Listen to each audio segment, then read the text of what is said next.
So this one here, we have ions with a positive 2e charge. We're given the mass here. They're going to pass undeflected through this velocity selector. So it means I have a force electric and a force magnetic that are equal through here.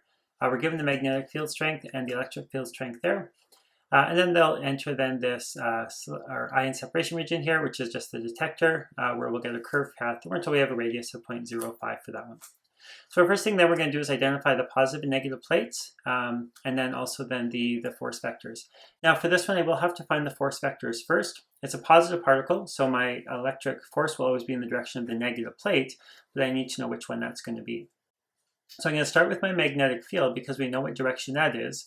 We'll use that magnetic field to figure out the force magnetic direction, and the electric force will need to be opposite of that. So it's a positive one, so use your right hand for this one. The velocity vector is going to be going in this one here, so to the right side of your page. So put your thumb to the right side of your page, and then your field lines are going to be pointing directly up. So your thumb to the right side of the page, your fingers directly coming out of your page, so going upwards, and then you'll see that your palm is pointed to the bottom of your page, and that's going to be your force. And so if we draw it then in that force vector here, we'll have then the force magnetic pointing downwards. Now my force electric has to be opposite to that. So my force electric is going to be in this direction. And if my force electric is in this direction for a positive particle, that means then that this top plate then must be the negative one there. So for this particular one, we had to first find the forces before we were able to come up with the plates. And that just depends then on the information that'll be given then in the question. So then the next one we'll look at is the path that it takes through the detector region. So it's going to travel straight through this velocity selector and then straight then into that detector region. Now it's a positive particle, so again you want to use your right hand. Your thumb still pointing to the right because that's the direction it's going, but now your fingers are going to be pointing down into the page, and that's going to mean that your palm is pointing to the top of the page. And so then we'll see then that we get that curved path in here heading upwards into the top of the page.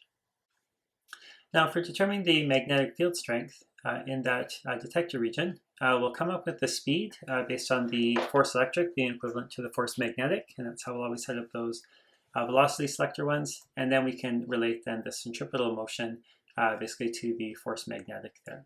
And so for our first one, in the velocity selector, we're going to have our force electric equal then to our force magnetic, and only when those two are equal will it be traveling straight through. Our force electric is going to be Q times the electric field strength, which we're given. Force magnetic is Q times the velocity times the magnetic field strength. We'll see that our Q's cancel out, and they always do. And so our velocity then is just going to be that electric field strength over my magnetic field strength. And so in this case, I'll have 4 times 10 to the 5 for my electric field strength, and then my 0.82 for my magnetic field strength. And so it's going to give me a velocity 4.87 times 10 to the 5th, and that'll be in meters per second. And we'll use the whole number, of course, in our calculator. Now for the other one, now this is going to my detector region. We'll have that mv squared over r. And again, it's just mass times the centripetal acceleration. And that'll be equal then to the magnetic field strength of QVB. Now the magnetic field strength in the velocity selector and detector region are of course going to be different, so we'll be solving for a new magnetic field strength here. So watch carefully for those as well. Sometimes you'll have two of the same type of field. Now one of my velocities is going to cancel out here, and so I can isolate my B here. So I'll get mv over q times r, and that will then equal my magnetic field strength. And so if we put our numbers in, flip that around. So my mass is 4 times 10 to the negative 26. That'll be in kilograms. Make sure you're always working in kilograms for those.